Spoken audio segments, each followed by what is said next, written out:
Sí, Dios Padre eterno, queremos alabar y queremos bendecir tu nombre, queremos darte gracias, Dios, porque nos permites en este día, después de toda una semana, Señor, en la que tú nos has acompañado día a día, porque no nos has dejado solos. Tu palabra nos dice, Señor eterno, que nunca nos dejarías, que estarías con nosotros todos los días y hasta el fin del mundo, y lo podemos creer. Dios, en el nombre de Jesús te damos gracias, porque ahora podemos acercarnos para aprender un poco más acerca de ti. Te rogamos que seas tú, hablando a nuestro corazón, hablando a nuestra vida, y Dios dándonos la sabiduría y el entendimiento. En el nombre de Jesús te lo pedimos. Amén. Muy bien, pluma, papel, lápiz y una actitud enseñable vamos a necesitar el día de hoy.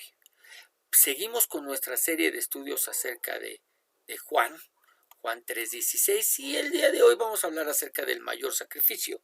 Juan 3:16, que todos lo conocemos, que dice: porque de tal manera amó Dios al mundo, que ha dado a su Hijo unigénito, para que todo aquel que en él cree no se pierda, mas tenga vida eterna. Y nos concentraremos en a su Hijo unigénito.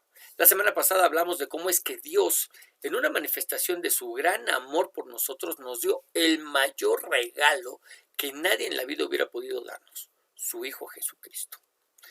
Pero lo que es una realidad es que un gran regalo tiene un costo, tiene un precio. Costo que paga la persona que lo da, por supuesto. Cuando nos regalan algo, tú y yo lo único que tenemos que hacer es aceptarlo y dar las gracias. Pero la persona que nos hace el obsequio tuvo que pagar por él. Así Dios. Tú y yo recibimos el mayor regalo que nadie nos hubiera podido dar, pero Dios tuvo que pagar por él. El día de hoy hablaremos precisamente de eso. Nosotros recibimos el mayor regalo, pero Dios hizo el mayor sacrificio para poder dar ese regalo. Piénsalo.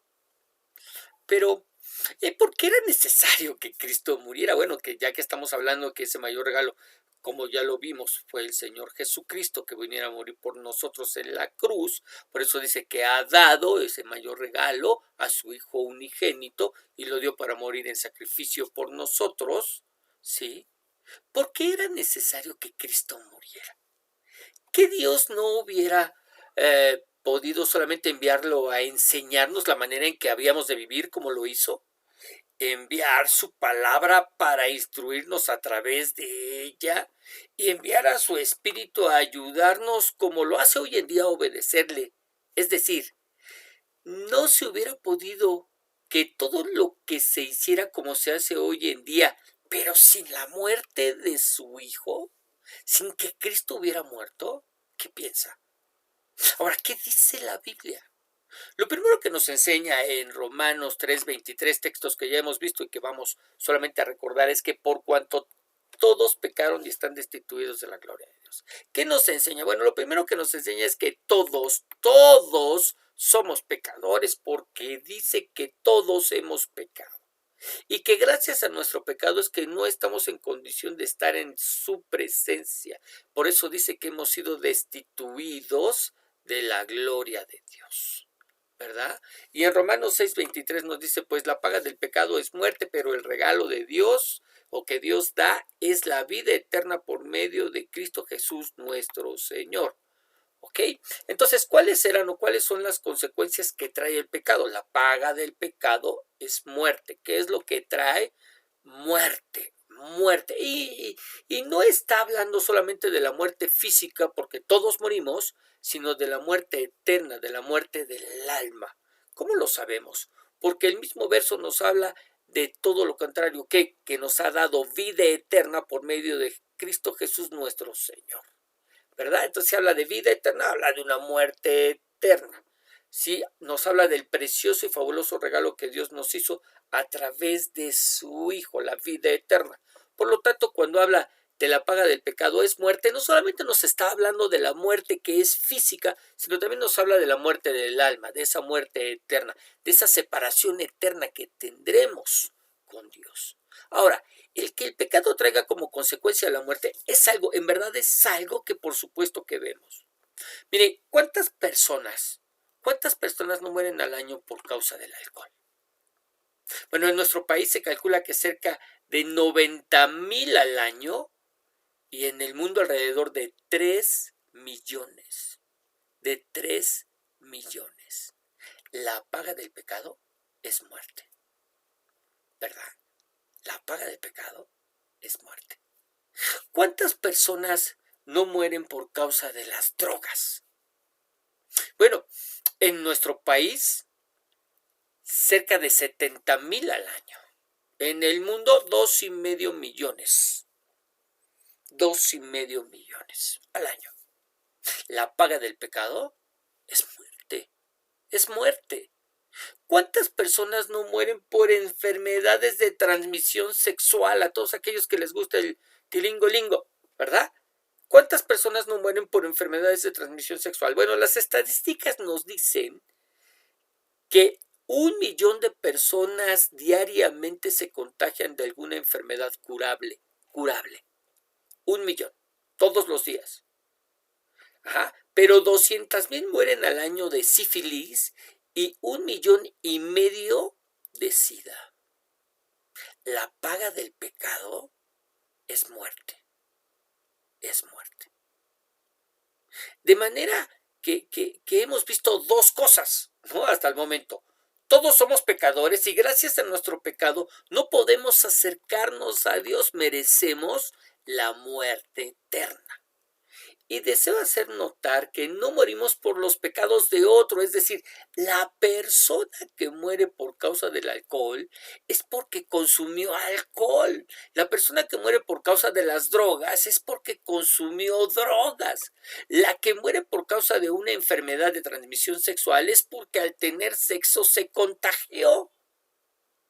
Es cierto que hay quien muere atropellado o en un accidente de alguien que traía exceso de alcohol o drogas, pero el porcentaje es mínimo.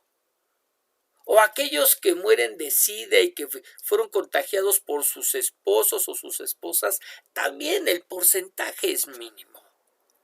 Pero no hemos hablado de morir por el pecado de alguien más. No es que morí por causas del alcohol porque mi papá se lo tomó y a mí me hizo daño. No estamos hablando de eso. Estamos hablando de que cada uno muere por causa de su pecado. Pecados que cometimos, pecados que hicimos, pecados en los que además, y por si fuera poco, nos regocijábamos, ¿no es verdad? Bueno, de eso estamos hablando. Ahora, tampoco hemos hablado del pecado de Adán y de Eva, que por eso morimos.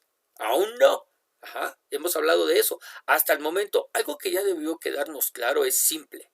La paga del pecado es muerte. Simple. La paga del pecado es muerte. Pero la pregunta de por qué Cristo, el Hijo de Dios, tuvo que venir a morir por nosotros, obviamente no la hemos respondido. Vamos a ver un texto que está en Romanos capítulo 5, verso 12, que dice: cuando Adán pecó, el pecado entró en el mundo. El pecado de Adán introdujo la muerte, de modo que la muerte se extendió a todos, porque todos pecaron. 15. Pero hay una gran diferencia entre el pecado de Adán y el regalo del favor inmerecido de Dios, de la gracia de Dios. Pues el pecado de un solo hombre, Adán, trajo muerte a muchos. Pero aún más grande es la gracia maravillosa de Dios y el regalo de su perdón para muchos por medio de otro hombre, Jesucristo. Y el resultado del regalo del favor inmerecido de Dios es muy diferente a la consecuencia del pecado de ese primer hombre, pues el pecado de Adán llevó a la condenación eterna, muerte del alma, pero el regalo de Dios nos lleva a ser declarados justos a los ojos de Dios, a pesar de que somos culpables de muchos pecados. Ok. Y aquí la Biblia nos habla de algo que nos da la respuesta. ¿Cómo es que el pecado entró en el mundo? Bueno, por medio del pecado de Adán, por medio del pecado del hombre. Adán pecó y de esa manera se le abrió la puerta al pecado en el mundo. Y no nos hagamos, de verdad, no nos hagamos las víctimas y culpemos a Adán de nuestros pecados, porque si somos sinceros, nos encanta pecar. Nos encanta pecar, por eso tenemos tantos problemas con el pecado. Ajá. Y junto con el pecado, ya vimos que también entró la consecuencia. ¿De qué hablamos? Entró la muerte. La paga del pecado es muerte.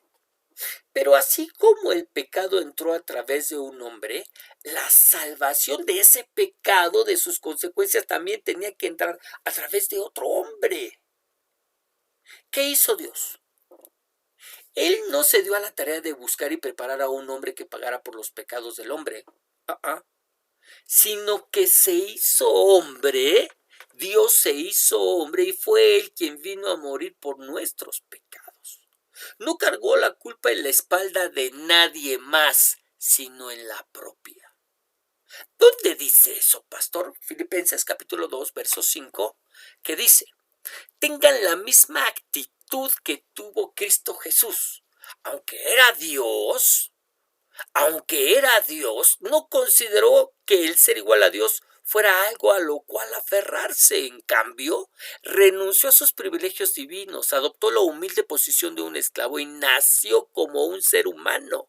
Cuando apareció en forma de hombre, se humilló a sí mismo en obediencia a Dios y murió en una cruz como morían los criminales. ¿Qué hizo Dios? Renunció a sus privilegios divinos. Me encanta esta frase. Renunció a sus privilegios divinos y nació como un ser humano. Y vino a este mundo a morir en una cruz de la misma manera que lo hacen los criminales, para que de esa forma pudiera pagar por nuestros pecados y librarnos de las consecuencias de los mismos, librarnos de la condenación de la cual venimos hablando, que trajo el pecado de Adán sobre nuestras vidas y sobre la condenación que nuestros propios pecados traen en nuestras vidas. Entonces, ¿por qué el Hijo de Dios tuvo que venir a morir? Para de esa manera deshacer lo que Adán había hecho, salvarnos de las consecuencias eternas de nuestros pecados, tus pecados y mis pecados, y darnos vida eterna en su nombre. Muy bien. Pero eso no quiere decir que haya sido fácil de hacer, porque esto es el Evangelio, ¿no es cierto? Esto es algo con lo que deberíamos ya tú y yo estar perfectamente relacionados. No te estoy hablando de absolutamente nada nuevo, de algo que no conozcas. Pero eso no quiere decir, ¿sí?, que haya sido fácil de hacer. Ok, recordemos que en el huerto de Getsemaní, el Señor Jesús sudó grandes y gruesas gotas de sangre gracias a la angustia que experimentaba, pues sabía lo que le iba a suceder. Oró además rogándole al Padre que lo fortaleciera, pues el sufrimiento que le esperaba era demasiado grande.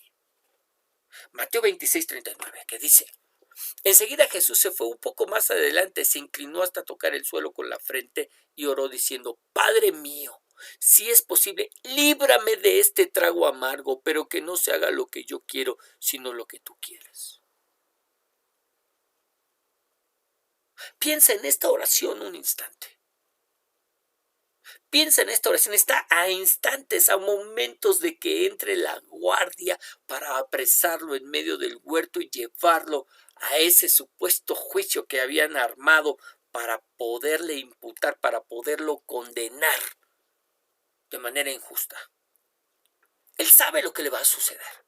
Él sabe la forma en que va a morir. Él sabe lo que viene adelante como Dios que es.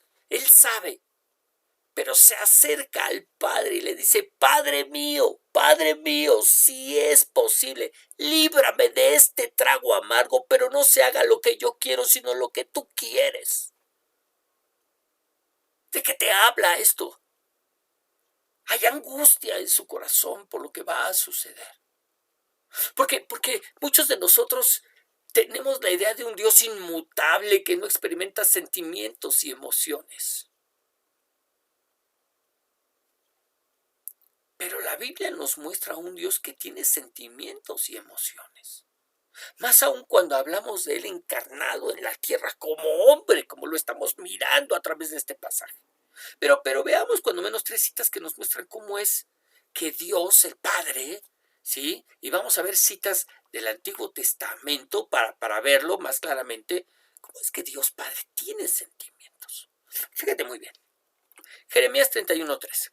Jehová se manifestó a mí hace ya mucho tiempo, diciendo, con amor eterno te he amado, por tanto te prolongué mi misericordia. Sí, yo sé, este es un texto que muchos de nosotros lo consideramos uno de los textos más preciosos que podamos encontrar en la Escritura. ¿Y cómo me dice? Jehová, Yahweh, el Padre. ¿Cómo me dice? Con amor eterno te he amado. ¿Experimentas sentimientos de Dios? Sí, los ama, ¿no es cierto? Salmo 103:8 dice, mi Dios es muy tierno y bondadoso, no se enoja fácilmente y es muy grande su amor. No nos reprende todo el tiempo ni nos guarda rencor para siempre. Como es nuestro Dios tierno, bondadoso, amoroso y no guarda rencor. Sentimientos. Ezequiel 5:13. Yo los castigaré con furia y cuando mi enojo se haya calmado, reconocerán que yo, el Dios de Israel, soy un Dios muy celoso que cumple su palabra. Furia, enojo, celos. ¿Ok? ¿Cuántas emociones, cuántos sentimientos vemos en Dios a través de estos pasajes? Dios experimenta amor, ternura, bondad, no es rencoroso, se pone furioso, se enoja y experimenta celos. Suficientes sentimientos y emociones en 3 pasajes para darnos más que cuenta que tenemos un Dios que siente. Ahora deseo preguntarte, ¿qué sintió cuando vio a su hijo morir en la cruz? ¿Qué debió sentir cuando miró a su hijo morir en la cruz? Miren, quizás algunos de nosotros hemos pasado por el sufrir alguna pérdida. Hijos que han tenido que enterrar a sus padres, o que hemos tenido que enterrar a nuestros abuelos, o hermanos que ven partir a otros hermanos, que los vemos irse, o primos. Todas ellas pérdidas muy dolorosas en verdad. Yo tengo muy presente la muerte de mis abuelos y más aún la de cada uno de mis hermanos. Pero quienes han pasado, transitado por la avenida del dolor y de las pérdidas, dicen que no hay mayor dolor que el de enterrar a un hijo. Y por supuesto que les creo. Un hijo que se queda sin padre queda huérfano. Pero no hay nombre para un padre que se queda sin hijo. Dios no solamente vio cómo enterraban a su hijo, sino que lo vio morir, lo vio partir y lo vio morir de la peor muerte que en aquella época se podía sufrir, la crucifixión. ¿Puede siquiera imaginar el sufrimiento que le significó lo que Dios experimentó al verlo? Él escuchó estas palabras, fíjate bien, Mateo 27:45. Desde el mediodía hasta las 3 de la tarde el cielo se puso oscuro. ¿Quién hizo que el cielo se oscureciera esas 3 horas? Dios. En una manifestación de lo que se estaba experimentando en su persona. 46. A esa hora Jesús gritó con mucha fuerza, Elí, Elí, lama sabactani, que quiere decir, Dios mío, Padre mío, ¿por qué me has abandonado? ¿Qué fue lo que experimenta el Señor Jesús en medio de esa cruz? Vino a él un sentimiento de abandono. En ese momento se estaba identificando efectivamente con los pecados del hombre, cargando el pesado peso de la culpa sobre sus hombros y experimentando el abandono del Padre. El cielo se oscureció y la voz del Padre cayó. No se oyó, no se escuchó, guardó silencio ante lo que estaba viendo. Su hijo colgado en una cruz, su perfecto hijo colgado en una cruz, pagando por los pecados del hombre. Segunda de Corintios 5:21 nos dice, Cristo nunca pecó, pero Dios lo trató como si hubiera pecado para declararnos inocentes por medio de él, por medio de Cristo. Cristo nunca pecó, pero Dios lo trató como si hubiera pecado. Guardó silencio ante su clamor para declararnos inocentes a ti y a mí por medio de su sacrificio. Porque no se escuchó entonces la voz del Padre. Porque en ese momento y para declararnos inocentes por medio de Cristo, el Padre lo trató como si hubiera pecado. Y repito, lo trató como si hubiera pecado para declararnos inocentes.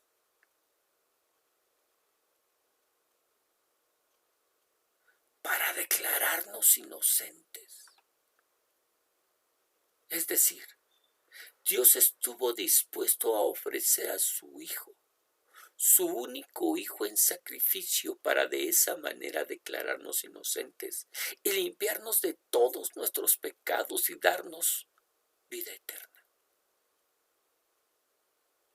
Alguien, yo pregunto, ¿habrá alguien que haya hecho un sacrificio tan grande como este por simples pecadores? ¿Alguien estaría dispuesto a dar a su hijo para salvar a alguien más? Yo estoy seguro que no. Y yo estoy seguro que no, porque como padres estamos dispuestos a dar nuestra vida por nuestros hijos. Bonitos o feos, buenos o malos, eso no importa. Estaríamos dispuestos a dar nuestra vida por nuestros hijos, a tomar su lugar, a cambiar de lugar con ellos cuando los vemos enfermos, cuando los vemos mal. Y lo sacrificamos todo por ellos. Todo por ellos. Y si nosotros que somos malos sabemos dar buenas dádivas a nuestros hijos, buscamos lo mejor para ellos, estamos dispuestos a dar nuestra vida por ellos, ¿cuánto más vuestro Padre Celestial?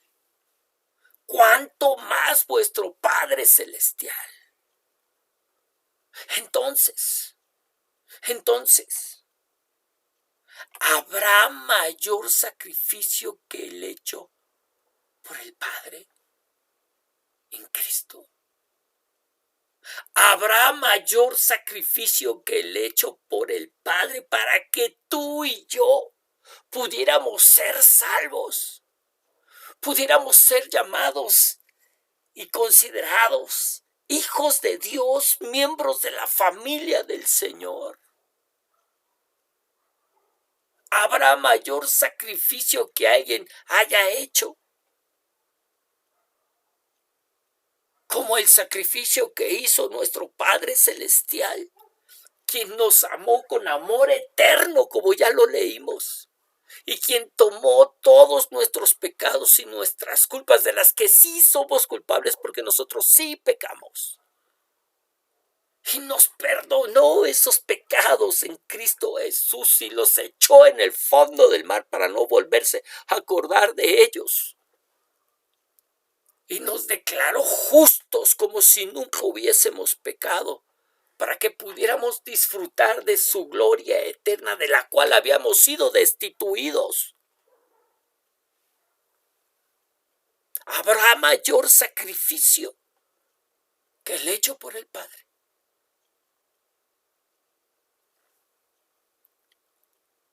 Oremos.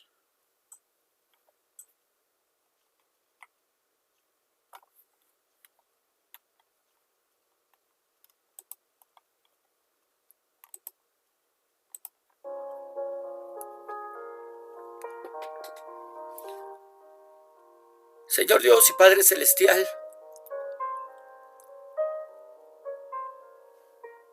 ¿cuántas veces, en verdad, cuántas veces hemos hablado acerca del sacrificio de Jesucristo en la cruz?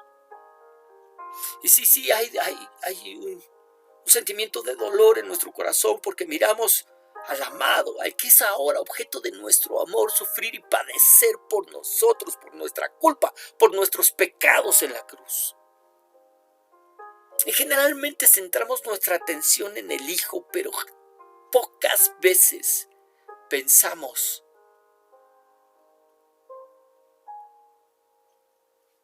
en lo que tuviste que sacrificar, en lo que tuviste que sacrificar para que seamos hijos tuyos. Cuánta ingratitud en nuestro corazón. Dios, en el nombre de Jesús, gracias. Gracias, Señor, por tan grande sacrificio. Gracias.